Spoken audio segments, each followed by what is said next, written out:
Welcome to the Atoosa podcast. I'm your host, Atoosa Benji.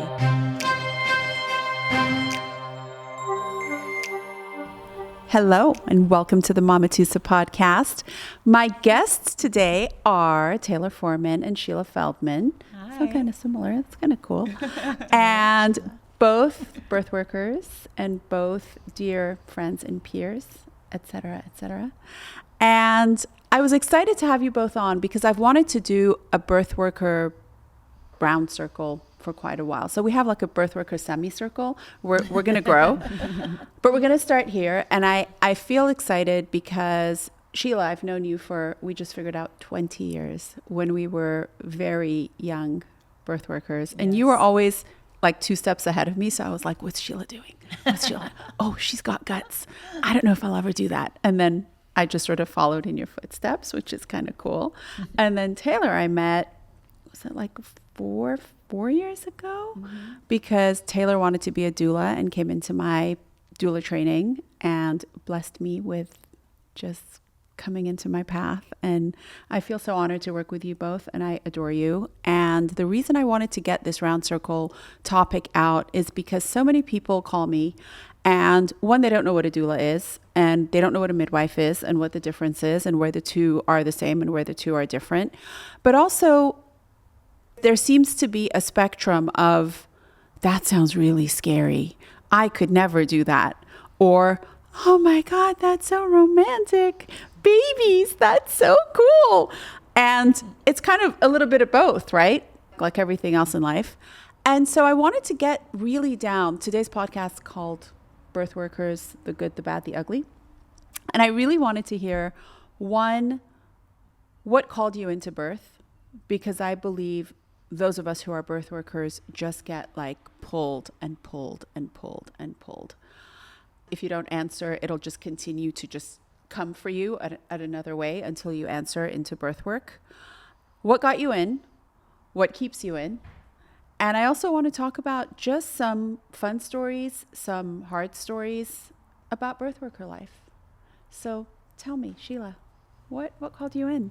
So I would say that it was my births, like a lot of birth workers. It's like you get so inspired and so excited by the experience you have, or even some people have traumatic experiences and they want to support other people so that they can hopefully avoid those traumatic experiences. But for me, it was definitely my pregnancies, and the more I studied, just as a pregnant person, learning about the birth world, about pregnancy, I knew I wanted to at least try and have a drug-free experience. I felt that was safest for my child and then children, because my kids, came pretty closely together. And I felt so inspired.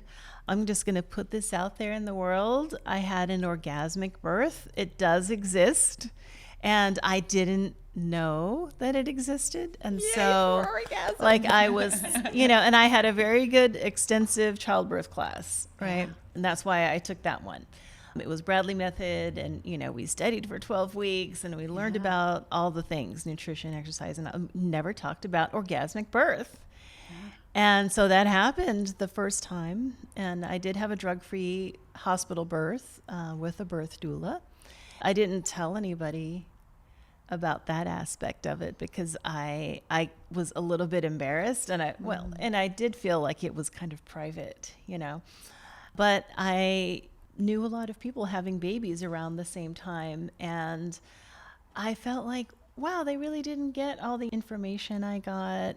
They were not talking about their births the same way I was. I knew I was a birth junkie after the first.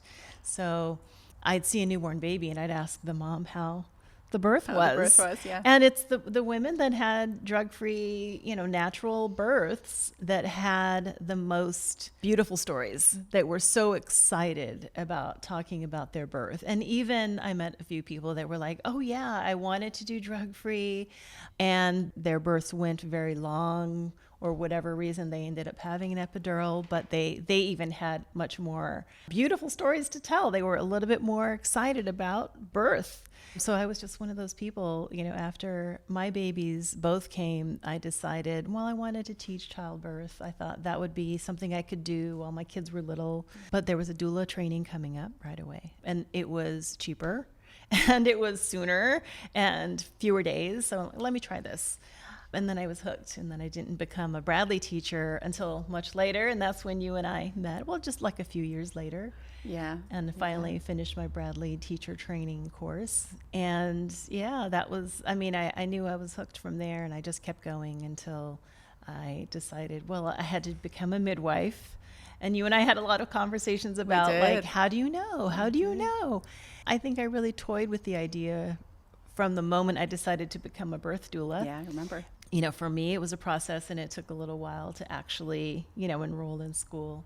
But I'm glad I had the experiences I had before becoming a midwife, because there's something to be said for that. There are people that want to become midwives that really haven't even attended many births yet. Mm-hmm. And so they're not as seasoned to the life. For sure. But, anyway, that was my path. And I remember so vividly when we met, because I think the training was it like at the LAX or something? Was it in Anaheim? It was in Anaheim. Really close to Disney. Yes. And my maternal grandmother had just passed, and I was devastated. She had passed like maybe a month or 2 weeks before. And the last thing she said to me, one of the last things was I wanted to be a doula. And she's like, well, I don't know what that is, but become a midwife. And I said, I don't even know if they have midwives anymore, Grandma. Like, that's an old school thing. And she said, well, if you're becoming a doula, become a midwife. And I was like, all right, whatever. Then she passed away so soon after that. So it really was like the last piece of advice she gave me. And I was devastated. Sheila, we met in the classroom that day, and she said, hey, do you want to like share a room together at the hotel? And I was like, no, I want to close the blinds and cry. I don't want anyone in the room with me. And she was like, okay. I don't think I said that, but that's what I was thinking. I was like, no, I need a little bit of privacy. And we made this beautiful friendship despite of that. So I'm grateful. I'm sorry I was an asshole that day. No, no. And you always used to say, I've been to 7 births. And I was like, she's been to 7 births. That is so cool. And I just watched what you did. So thank you for inspiring me. Oh. Tay. So sweet. I love that. Yeah, it's a crazy story. Oh, it's so good. So I got called into birth work so organically because one of my best friends in high school got pregnant. Baby daddy was away in college, and she asked for me to be by her side throughout the whole journey and the process. Aww. And it was the most honorable moment of my life, watching her in her power and watching her give birth to her son, who's now like 16, which is crazy. And it was a huge pivotal moment of my life because I didn't even know what a doula was at that moment of time. And so I was so fascinated by birth, watched the business of being, born. And that like sparked so many like wildfires in my brain. And I just always knew that once I found out what a doula was, I would become a doula someday. I wrote my thesis on the birthing process in college. I was just always anything that I could do to like be around birth, educate myself by birth. I was doing it like kind of on the side. It wasn't until I started working for myself in 2020 that I was like, why not wear all the hats that I want to wear? And that's when I decided to do the DONA workshop and pursue becoming a doula, and I have not turned around and looked away ever since. So it just took full-fledged. off. Yes. The universe was like, come here now. And I remember when I took that Bradley class, there was so much talk about natural birth and breastfeeding and keeping your babies tied to you. And that just was not my experience in my birthing years, because I had just had my 3rd child, and I had always had hospital births, always unmedicated hospital births, because my births were just fast and easy, and they just sort of went that way. It wasn't like I went in having taken a natural childbirth class and I was like, I'm going to use all my tools. I just had these precipitous births, and my babies came out. Envious. Right? I'm like, Enviously. what do they say? I think we say it in midwifery that you birth like you live. I'm very efficient. I do things sometimes a little too quickly, and then I get overwhelmed that I'm doing it so quickly. Like if you can do it in 3 years, I'll find a way to do it in 8 months, but I'll like complain all the way through it. And it was exactly like my birth. I was like, I can't do this, I can't do this, I can't do this, baby, right? Each time with some variances. But the Bradley class was so weird to me. And I remember there was a lady there who had brought her baby.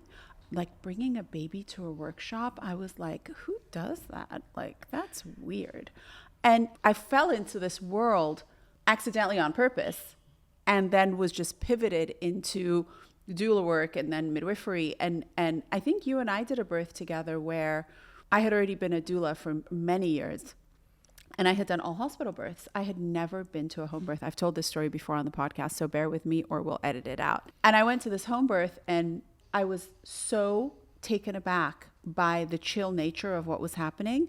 The little candles were on, and the midwife was like charting in the corner, and there was chanting, and the dad was in the water. And I was like, oh my God, we are going to get arrested.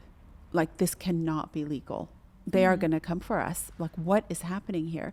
It was the most beautiful birth. She labored for like 3 days. I think you and I took shifts doulaing her. It was a long birth. It was not an easy birth, but it was glorious. And I just remember afterwards, we had like sparkling Martinellis, and we made a toast, and the family came together. And I drove home, and you had already done home births, so this was not new to you. But yeah, you had done a couple home births, so you weren't shocked by it at all. I was just like, what is happening here? And then years later, I went to midwifery school, and then in my training, I went to all these home births and out of hospital births, birth center births. And then I got called back to doula for another family at the hospital. And I remember walking in and seeing this woman hooked up to all of this stuff, and the nurse like messing with her monitors and the IV and the thing, and thinking to myself, this is illegal. We're going to get arrested. Like, this cannot be. It felt like some sort of sci-fi world. So the truth is obviously somewhere in between, right? There's no wrong way, but the juxtaposition of the two was so interesting for me, and really out of my comfort zone, because I come from a very medicalized culture. You know, it's a man in a white coat, you do what they say. There's no questioning that. And that's really how my births were also, which is it's the trauma that got me into the birth work. So it's interesting how we all come in it somehow. Tell me about hard, difficult, coming home and not knowing if this work is for you, questioning. Have you had those moments? I will tell you about my very first doula birth. Yeah. This was the ice cold water in my face, birth.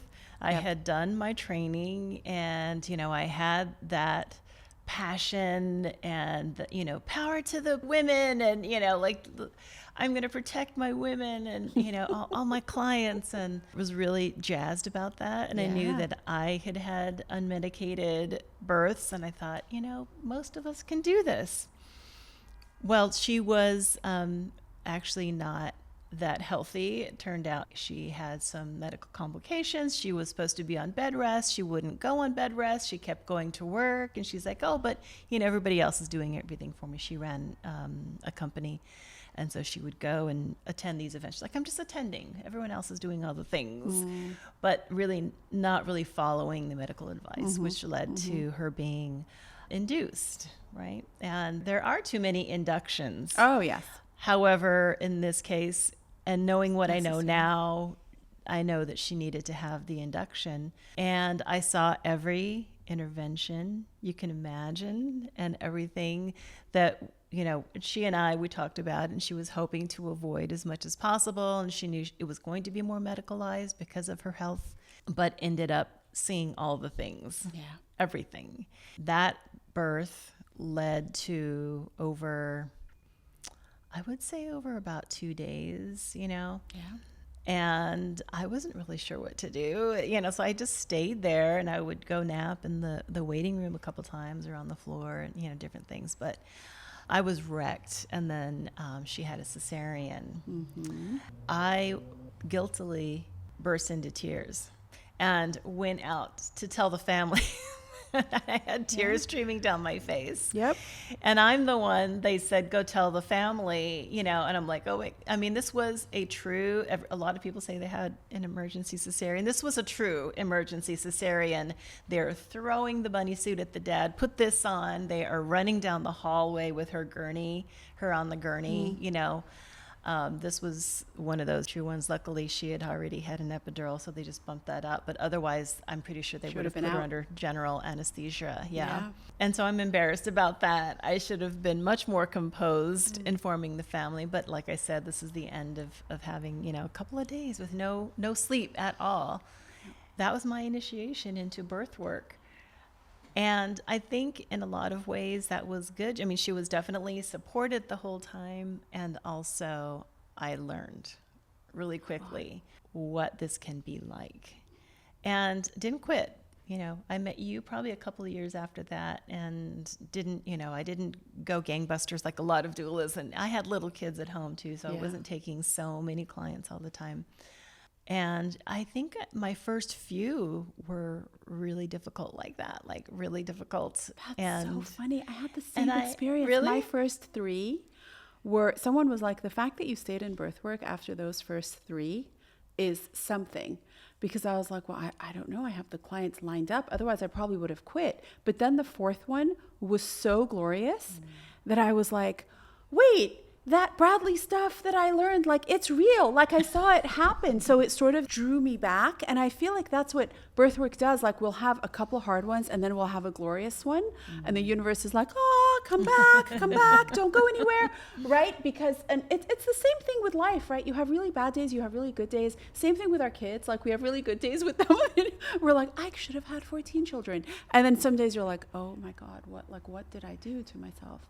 And it's the same with birth work. But I think for me, God makes it so that I stay in birth work. So I always get called back in with the miracles that I see. What about you, Tay? Yeah, so I was going to say it's like that oxytocin high that we catch with our clients. It like keeps us coming back always. Because as soon as that baby comes and like all is well and baby's in mom's arms, I'm just like, woo, this is the best thing ever.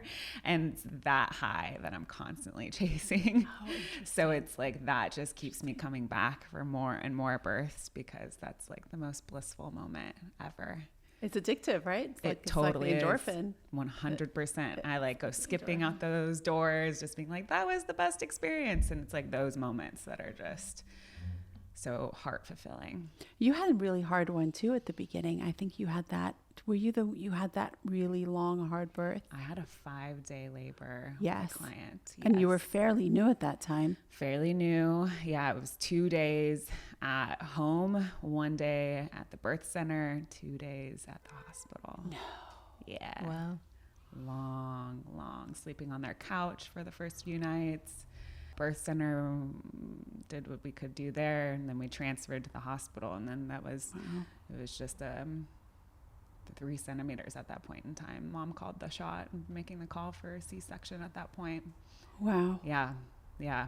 And we timed out. She was 42 plus like 2 days at that point, and it was just really hard to kind of combat the medical system at that point. Yeah. I always teach my doula students that for every hour that you're at a birth, it takes you 2 hours to recover. Mm-hmm. I now have parentheses, which is unless you're premenopausal, then it takes like 3 to 4 hours to recover from every birth.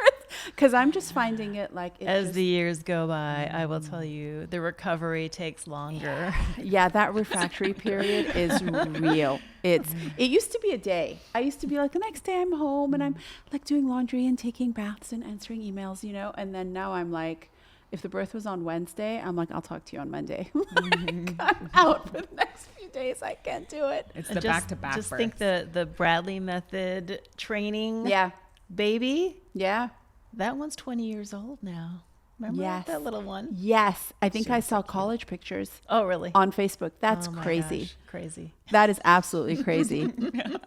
That is crazy. There's also, I think there's a big self-care component too, because I gained a lot of weight as a new midwife and I gained a lot of weight as a new doula because I confused exhaustion with hunger, but I was also hungry. So I would leave a birth and be like, pancakes now. at 2 a.m. I have actually gone and gotten pancakes, leaving a hospital in the middle of the night at a 24-hour bad pancake place just because I needed the fix. And then my pants got tighter and I just was not feeling well. And so now I have a rule, sleep before food. So I shower, I sleep, and then I wake up and I'm like, now we have a meal, because I dysregulate. Did you guys have that?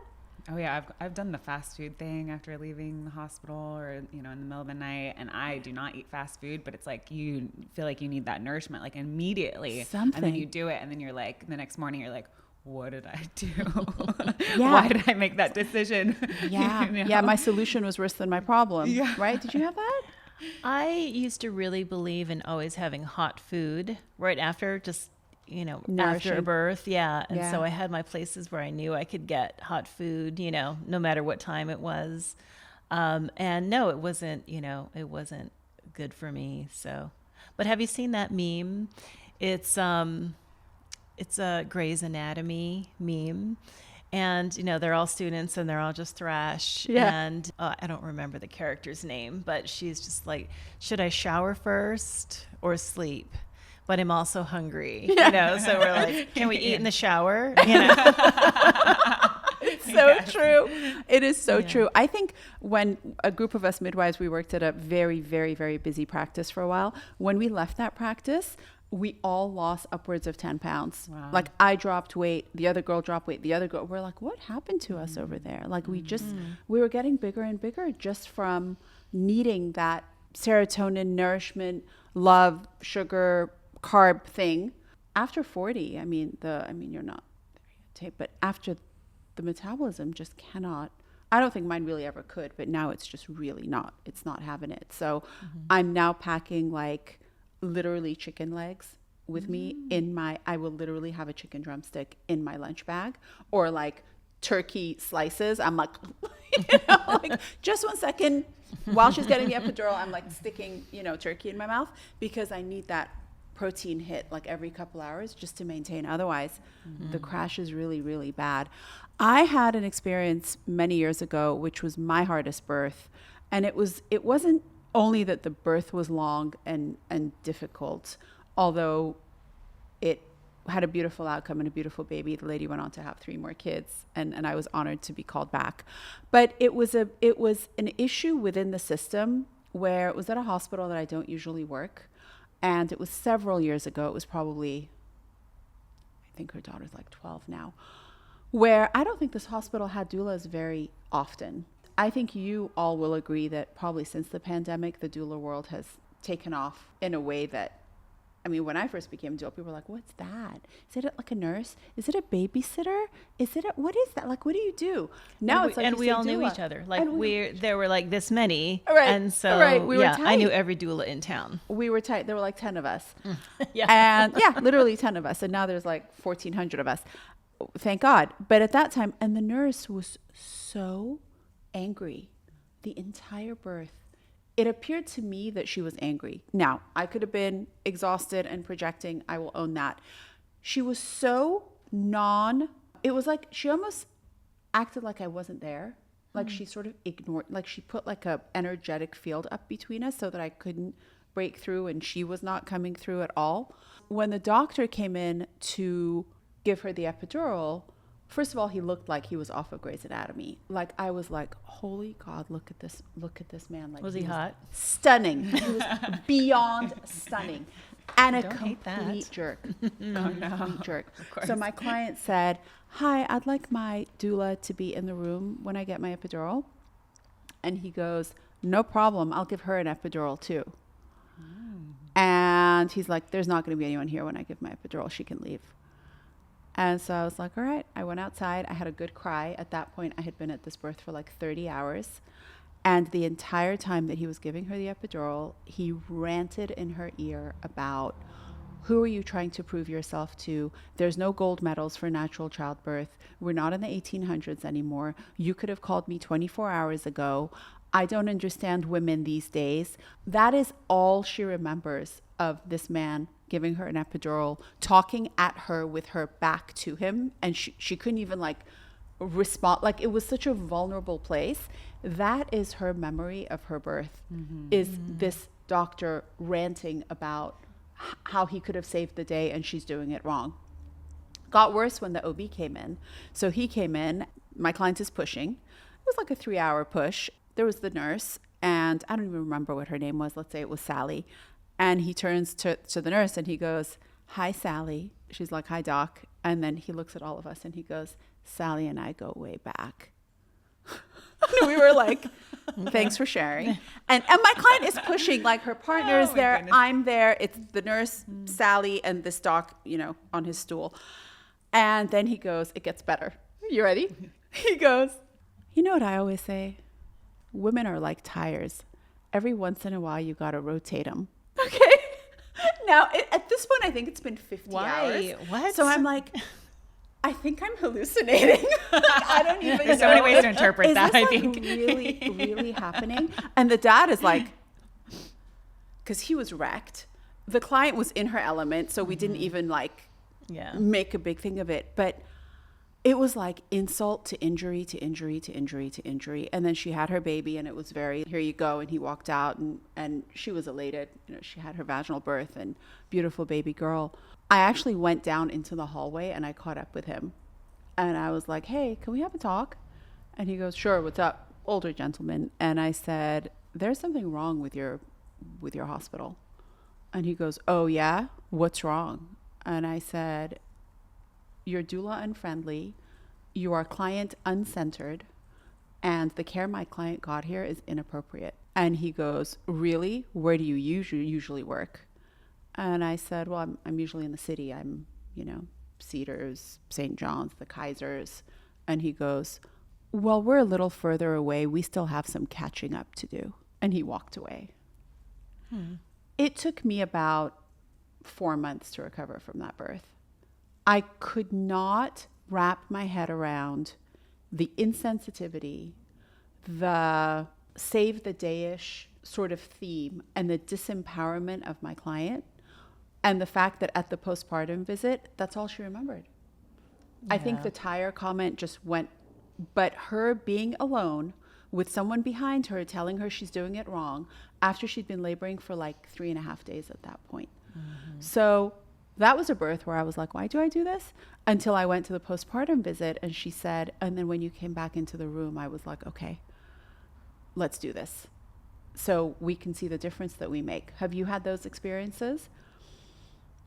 Taylor's like, Definitely. Yeah. I just think that our presence is so important in times like that, and especially when there is a divide between medical staff and like your client, and maybe their voice isn't being heard.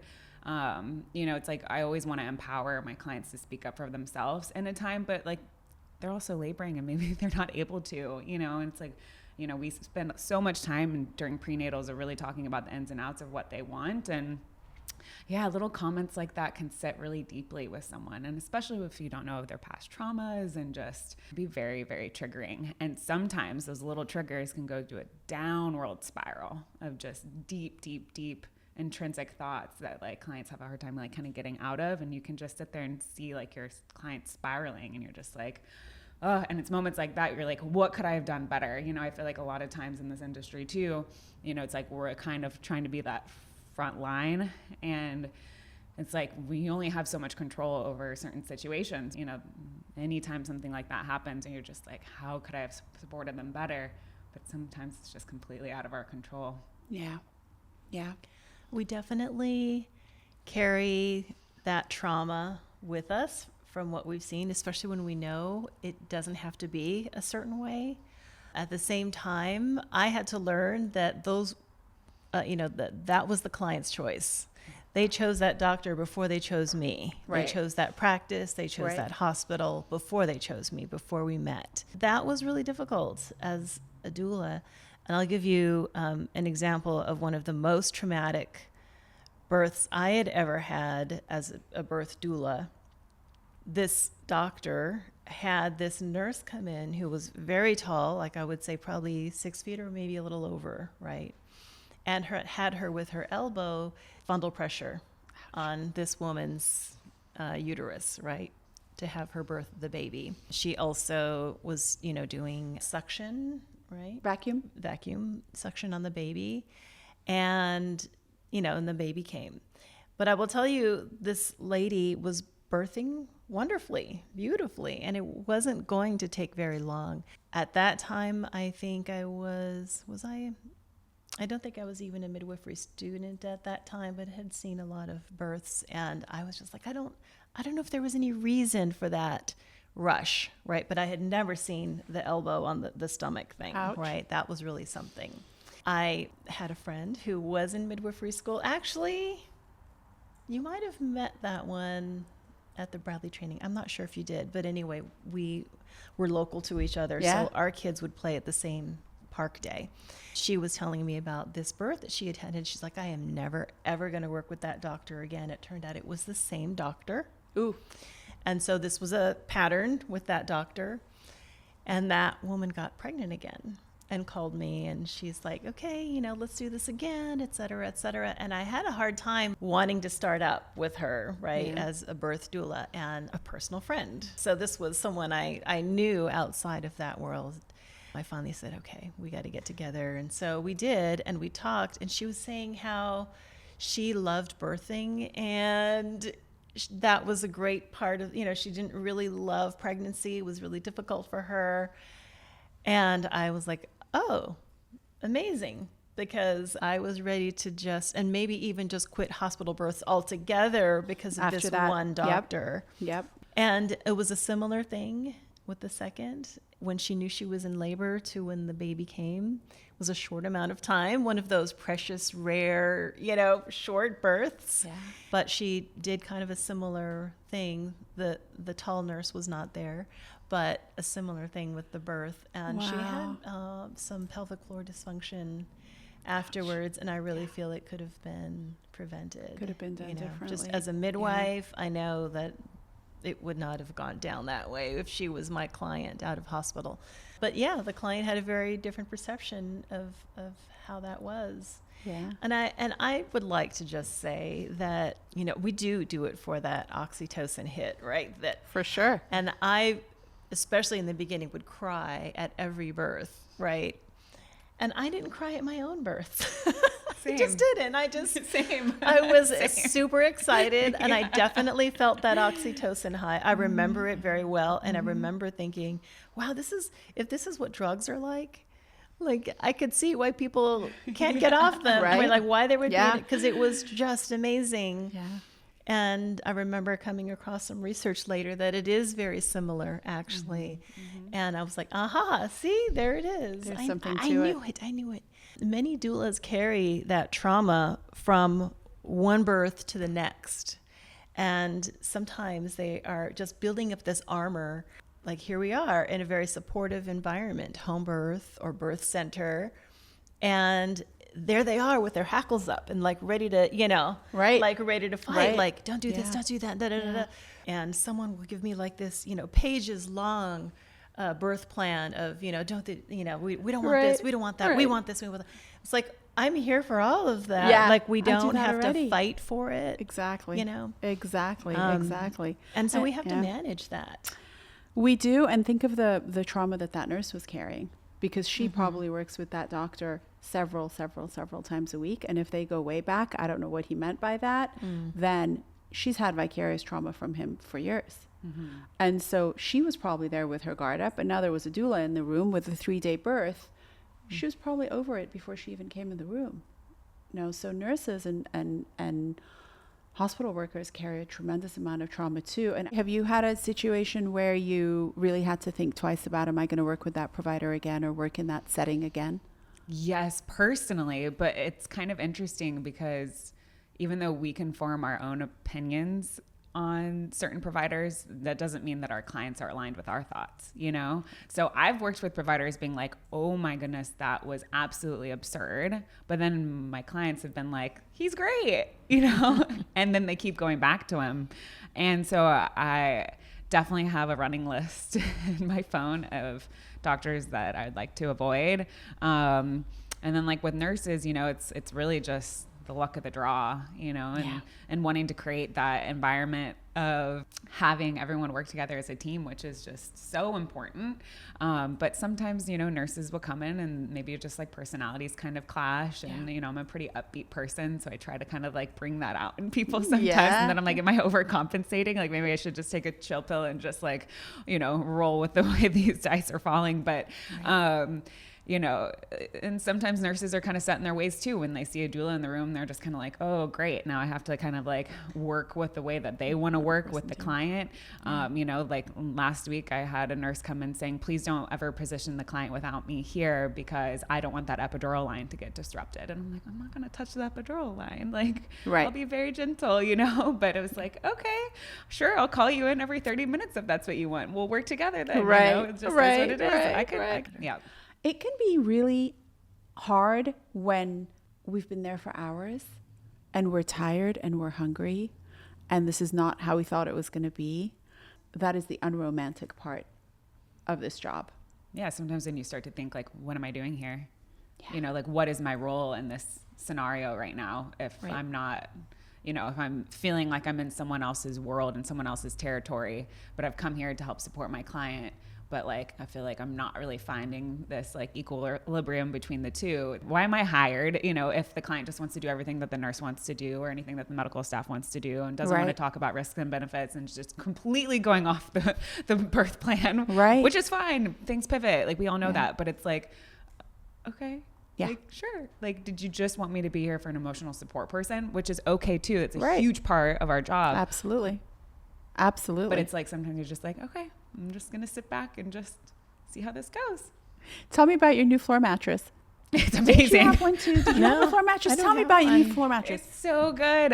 Not every hospital will let you have it. So I'd always have to ask before bringing it in. But it's literally a memory foam, like 5-inch mattress that folds up super compact and I can roll it out and sleep on it, especially now that I'm expecting myself. I'm like, I cannot go to these births without being able to get some quality rest because as we all know, we always get the chairs that just like don't lean back. Or like, we're literally sleeping on the hard floors. It's so heavy, that chair. There's that one hospital, the chair weighs 400 pounds. Literally. And it's pure metal. Never going anywhere. It's like designed that you don't have a visitor. Because it's so uncomfortable. They're like, I'm going to go home. I'll come back in a few hours. It's terrible. So is it restful? Do you feel better? It's so great.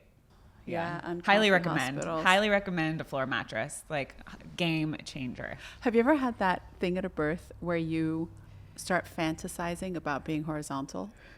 No. Has that ever happened? Really? No. I have had it at a birth and I've had it at the airport. Like with long travel days where it's like, all I can think about is lying flat. And that's not going to happen for many hours. So I love that mattress idea. Mm-hmm. It's so good. It's so good. Family life. I think Tay and I yesterday were talking about how in so many books that we read, historical or fiction, the midwife or the birth worker is always this solo weird lady that lives in a cottage in the hills or the woods, and they just call her out for births and no one really goes close to the house other than to call her to come for a birth, and then she goes in and she lives this very like isolated life. And we're like, wow, there must be a reason why that's what the birth workers are often made to be in these books, fiction and nonfiction, writing about real midwives. Tell me about your family life. How does this impact your marriage, your kids, yourself? Yeah. I luckily am still married and started when my kids were little as a birth worker. And then my husband, I was just thinking about this as you two were talking. One of my first births, he decided, I don't know why, for some reason, I was dropped off at the hospital by him. And so he was like checking in with me and he's like, is it time? I'm like, well, it's almost time. She's almost had the baby, and took it upon himself to like drive over and park on the street with the kids sleeping in the car in the middle of the night. Right. I'm like, wow. Okay. But yet I don't know why he did that. I still, to this day, I didn't ask him to come. Like it wasn't, it wasn't time yet. But we were adjusting and learning to, this whole new thing, this new life. Yep. Definitely got by with the support of my parents, right? Where I could, drive the kids over or meet them halfway, and they'd, we'd switch cars. They'd take the kids with the car seats. And then after a while, I had a good friend who she just loved the whole birth world. And she's like, you owe me a birth story. But yes, that's all the payment I want is the birth story. Wow. Bring the kids over. And she had kids. And so they loved going over there. Barter birth stories. So it was, yes, it really was. And I think we need that kind of support. When I was doing my midwifery assistant training course, that one of the midwives, I don't remember which one, there were like 5, conducting that was at the farm. And she said, yeah, most of them are divorced. Yep. Almost all the midwives are divorced. Yeah. Yep. And I think we have the I know a lot. highest divorce rate of any Profession. profession that Yeah. females are working in.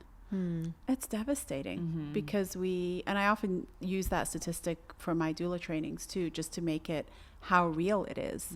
That I'm sure you heard me say it in class, that this profession puts a toll on our families. It does. Kudos to our partners, men, women, whoever they are. It's a big toll on the family, which I find so ironic because we're helping often make families and empower women, and then our own families struggle. How do you mitigate it, Tay? Yeah, I remember my son will be 2 this December in a couple months. And I think like the first like half a dozen births that I attended after having him, and I started taking clients at 8 weeks postpartum, I would go to the bathroom and close the door and just sob my eyes out because all I wanted to do was like be at home with him. And especially kind of some of those longer births. And I was just like, I am pumping in this bathroom, helping this mom labor, and I should be at home like nursing my child. But I think it also is just kind of a part of the job, right? Like we make the decision of this line of work when we know we don't know, right? We don't know if it's going to be a 4-hour job or a 4-day job. And so it just kind of is what it is. I had my tarot cards read the other day, and I pulled a card and it was call on your tribe. And I'm still looking for my tribe because I don't have any family here in LA. So unfortunately, when I do get called into those long births, it does fall onto my husband's shoulders of taking care of our child because I am with my son full time. So we're still figuring it out. And I feel like we'll probably be always kind of figuring it out and making it work. And luckily we do have flexibility in our lives with my husband's line of work, but it's a constant struggle. It's a constant struggle. And, and I do have some friends that will come in and help and whatnot, but, are they always going to be reliable? I don't know. So, yeah. Things will change too. He'll get bigger, and then there's going to be like, he has to get to softball or t-ball practice or whatever. There's all the different things, and Yep. So real. Yep. And I think, I know all of our husbands, and they're supportive, kind, loving, empowering men. My husband has shown up in the middle of the night with food. He's been like, honey, you haven't eaten for a couple of days. Here's a meal. He's taken kids to school. He's put babies to sleep. And then, we've also come home and had a raging fight because he's like, I need to talk to you because all these things are pending. And I'm like, babe, I can't even think straight. Like, I haven't showered for 3 days. He's like, well, you're gone for 3 days. Then it takes you to heal for 3 days. Then when do we actually, when am I married to you? I'm just asking for a friend. If you could just tell me when exactly we could have this conversation, then that would really help. So I've had to really cap the number of births that I take, and then some months just not take births at all, because my central nervous system can't always be on. And now with midwifery, with doula work, once your last client of whatever is birthed, you're like, I'm off call for 3 days, right? So your phone goes off because no one's between 37 and 42 and you have a party, right? With midwifery, clients still call you, right? So like, look at my pad. Look what came out of me. Look at my discharge. Is this normal? Look how my baby's breathing. Look, so your phone is just on all the time. So your nervous system really never fully rests. And my daughter actually pointed this out because one day she was like, Mom, can you massage my neck? And I was like, not really, babe. I'm exhausted. And she was like, you massage other people for hours. And all I'm asking is just for like a little massage on my neck. And I felt so bad, and I didn't have it in me. Did not have it in me. So we've had to do in my marriage all sorts of funny things, like we now have a spreadsheet of to-do lists because my husband is like the to-do assigner man. So he's like, did you do this? Should we do this? Should we repair this? Should we pay for this? Should we invite this? Should we not? And so he would ask me these things because he felt so unsupported in the marriage because I was too tired to participate in the daily life things. And he'd be like, so can you tell me a time where you can tell me where we are? And so I made the spreadsheet and I shared it with him. So it has task to do, date assigned, status, complete, and follow up. Yes. And it's been a life changer because when he sees me go on it, and you can see when someone's working on your spreadsheet, when you've shared it, right? He feels so supported because I think there were times where he just felt like out on an island with our children, and his wife was at a hospital somewhere helping someone have a baby and mitigating the resentment with the extreme almost pride of his wife's profession and trying to be supportive, but also having needs is a lot. Hence this high divorce rate that I hope we can help bring down. What do you think? I wonder how we could do that. What a good idea. How can we bring down the divorce rate between birth workers? You could share your spreadsheet.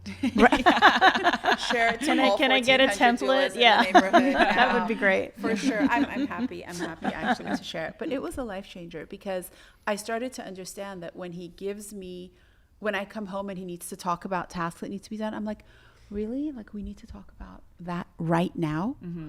But it was because he felt so alone in the marriage that when I came home, he wanted to like bond in that way. That was like his bonding, you know? Yeah. So it's Because you're a team. because we are a team. Yeah. You know, we went, into this marriage as a team and raising our kids together. And also just a word, you know that thing that says when your kids are little, things are hard, but when they get older, it'll get easier. Have you heard that ever? I suppose. They used to say it to me kinda all feel the like time. that They're way. like, don't worry, when they get older, it gets easier. That is the biggest wrong BS statement. Maybe it's because you have Ever. all girls. Can I generalize? Do it. Do it. Is it Hugely, easier I for don't you? know. You have all boys? I feel like it is. Though I will tell you, Tay though, might have all boys. I've had that disappointment. And you don't even have to be a birth worker to have this, but that disappointment of having been gone for maybe 2 days and coming home to see the same pile of unfolded laundry, right? It's like I did the other part, the sorting, the washing, the drying, and no one has taken care of it, or the pile of recycling I love that it. like no one's taken that I out. love it. I love it. And yeah, it's a yeah, thing. so there's a little bit of, but that's probably my fault as a mother because I Of course you say don't that, make though. it like Of course it is, Sheila. No, but It's like your a fault. chore. No, but like those chores, like, okay, this is what you guys should The accomplish every delegation. day. Yeah. They Like, need the spreadsheet. if you see it full, take it out. But Yeah, I yeah, and know. they're in their 20s Yeah. and still Yeah. living home, and it's and I'm fine with that. But yeah, but I have that. I would say, just like maybe I need to put that on. Like I did get this dry erase board, so I should put a few things on there, like take out all trash Monday, and all of that. My husband Yeah. does do that because we have Tuesday trash pickup. I do think But, those, yeah, those moments of when we return home from work can be the hardest. Oh, Because it's So like right hard. there with like the expectation of like that moment on either Yeah. party's end could be so polarized. right. I walk through the door, I'm exhausted. I'm expecting like, I'm going to go and just rest my head. I'm going to go take a hot shower. I'm going to go rest my head for an hour and then I'll put on my mommy cap, Yeah. And then it's like, Yeah. oh, you're here. Here's the baby. Okay. Like, Yeah. it's just like, Yeah. and you're like, Right. like I need a moment. Right. Can I just have like a little bit longer? But like, well, you're back now. Yeah. So it's kind of Yeah. like you come back into this role. You're supposed to hit the ground running. You know what we Totally. should do? Yeah. We could make like a doula, a birth worker community room that you could just come to after a birth, take a shower, take a nap, and then go home. Yes. And then never tell your family that the baby's actually here. Just like the baby could come at 2, but then you would go to the community center, you would like rest, take a shower, meditate, do what you need to do, and then be like, baby's here. Mommy will be home in an hour. where the kids are literally at the window watching me pull up, and they're so excited. Like, mommy's home, mommy's home. And I'm like, oh, heck, okay. So I open the door. My hair is like to one side. I'm limping. My back hurts. I'm like, hi, kids. I'm going upstairs. And they're like, it's like, da-da, the music in the cartoon. So it's such a juggle. As we get close to wrapping up, what would you say to the new doula who wants to come into birth work? Find yourself a mentor. Find someone who you can call when certain situations come up that they can kind of talk you off a ledge. Call someone that can kind of help explain some weird medical things that might pop up along the way of weird nuances that you hadn't experienced before. Just someone that can help you through all of the learning lessons, because there's so many and they're constant. So I think that if you just have that one person that you can kind of rely on to just like be there for you and create that community and support system, it will make the biggest difference throughout your journey. I love it. So true. Sheila? I love that. I love exactly what you said. But maybe find a couple of mentors, because us birth worker mentors could be at a birth. At a birth. Yeah, that's true. Or limping up the stairs going home. Yeah, or dead asleep. Right. I kind of really like that, though, when you get that just dead asleep. Yeah. Because at my age, sometimes there's, the insomnia that creeps in. In any case, I don't even think we were like 30 when we first met each other. That's crazy. We were such tender ages. Tender young women. Yeah. I don't know. I really like what you said, because I definitely had that, and that was so helpful. I would say the other part is just be ready for that 2 a.m. phone call. Be ready to answer the phone. Be ready to give coherent answers, and be ready to leave your house at 2:15. After that phone call, and you are not going to know what it's going to be like, and you just do the best job that you are trained to do, whether it's doula or midwifery, right? And that is all the client can really expect, right? That you will do the best that you can. Right. I'm just asking myself the same question. What would I say? I think for me, it was, I think Tay touched on it earlier of like, what could I have done better?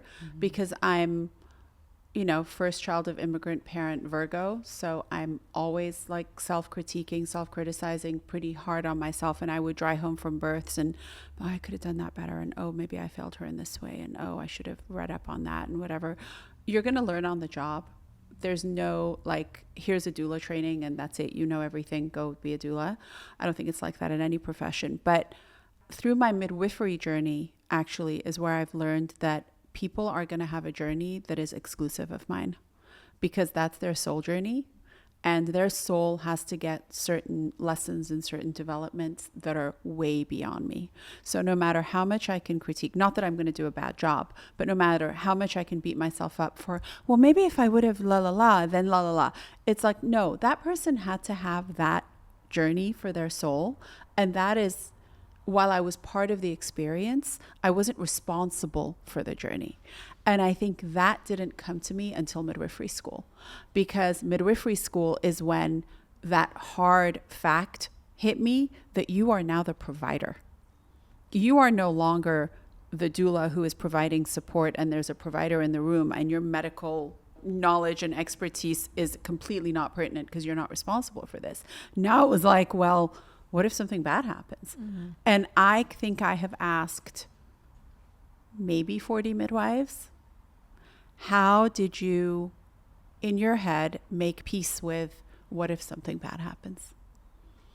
And it was only after asking literally 40 midwives that I was like, wow, this thing is really bigger than me. This is way, way, way, way bigger than me.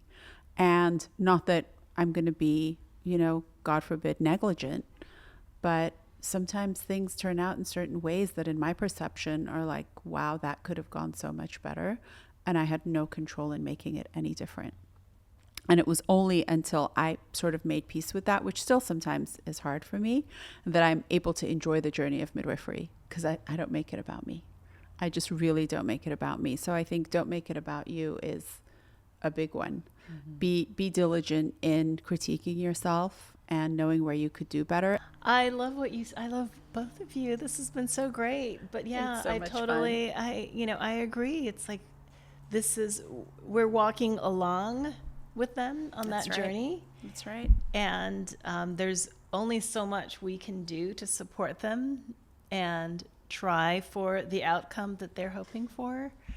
But yeah, it's their own story. It's that baby's own story. Yeah, a baby Definitely. has a journey. And, you know, I sure. have confidence in you know, the skills I've gained over these 20 years in the birth world, that if I can help that baby come out without the use of medicalization, then that baby's going to come out. But if I've given it all my skills and that baby hasn't come, then it's time to try something Has a different journey. And and the same with their health in their pregnancy, not just the labor and birth, right? So I mean, that's health-wise as well, you know, keeping that hemoglobin and hematocrit, you know, in the right, just to boil it down to two little things. But yeah, I've had, you know, great success with that. But if for some reason I can't, then I can't. And it can be very disappointing and very devastating. And there are people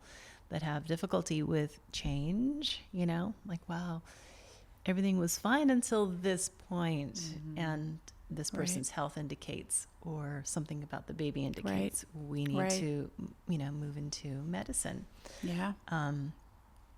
It can be devistating, but it's not our fault. Right. It's the journey. It's the journey. It's the journey. Yeah. And one of my midwife mentors always says, birth is a series of opening doors. Like the next door opens and it reveals a little more, and the next door opens and it reveals a little more. We're not going to know. So birth is life, birth is death, birth is everything in between. It's all of it, like, encapsulated. And we talked about this when the mics were off, but just in closing, another part of our job that is an unknown is what the client's perception is going to be. Because we can walk away from a birth and be like, wow, that was glorious, exciting, romantic. She got her water birth. And then later you talk to her and she was like, I was completely traumatized. One of my guests talks about that, where she was traumatized and she couldn't put words to it. And she felt completely trapped in this birth because the midwives and the doulas were so supportive of everything going on. And she was like, I was dying inside. So that can be hard. And then vice versa, where what in my eyes would be a traumatic transfer, where it's like, oh, this happened to the baby, or the woman's bleeding or whatever. And you're like, she's just never going to recover from the trauma of this. And then you go to the postpartum visit and the client is cheerful and happy and grateful and blessed. And she's like, that was so empowering to me. My body was able to recover. I trusted my team. I knew that you were there for me, and I trusted the doctors who were receiving me. And you're like, wait, what? It can really play with your mind because you don't know, which is yet another reason why you can't take it personally. No. So I loved having you on. You're like lights. You literally just radiate light and love, and your clients are lucky to have you, as am I to have you in my life. Thank you for joining me. Much love. Thanks for listening to the Mama Atoosa podcast on the Industry Plant Podcast Network. Mama Atoosa is hosted by me, Atoosa Benji, and produced by Josh Stretton Carlson. Chris Agnew is our audio editor, and our theme music is composed by Mary Lalazarian. If you enjoyed the podcast, please consider leaving us a review and subscribing. See you next Tuesday.